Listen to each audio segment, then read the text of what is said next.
টাকা হইলেও যদি বেশি থাকে তাহলে বেশি সমস্যা, আর যদি না থাকে তাইলেও এটাও সমস্যা।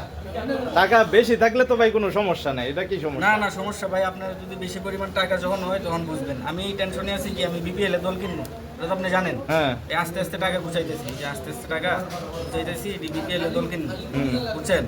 এখন আমার যদি একদম টাকা না থাকতো তাহলে তো আমি বিপিএল এ দল কেনার চিন্তা করতাম না। তো এখন যদি বিপিএল এর দল কেনার কথা নিয়ত করে লাইছি, এখন তো আমার টাকা জমাইতে হবে। কারণ ওই টাকার টেনশনে আমার ঘুমাইতেছে না যে এত টাকা কোন জায়গা থেকে অ্যারেঞ্জ করবো, বুঝছেন। দুনিয়াতে সমস্যা হচ্ছে টাকা, টাকার খেলা, দুনিয়া হচ্ছে টাকার খেলা, টাকার গোলাম, বুঝছেন।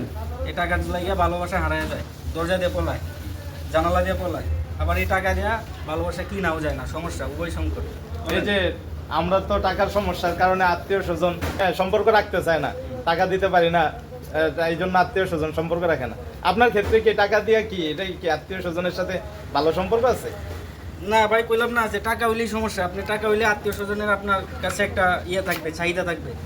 যখন চাইবে তখন আপনি দিতে পারবেন না, কারণ আপনার যত টাকা হবে তো আপনার খরচ বেড়ে যাবে, ঠিক আছে। তখন আপনি আত্মীয় স্বজনের চাহিদা মিটাইতে পারবেন না, তখন আত্মীয় স্বজনের কাছে আরও কি কালারিং হয়ে যাবে, যে টাকা পয়সা রাইখাও দিতেছে না, বুঝছেন। আর যদি আপনার কাছে টাকা না থাকে তাহলে আত্মীয় স্বজন আপনার উপরে কোনো নির্ভরই করবে না, টাকাও চাইবে না। তাইলে ভাই বুঝতে পারলাম যে টাকা না থেকে আমরা বড় সুখে আছি।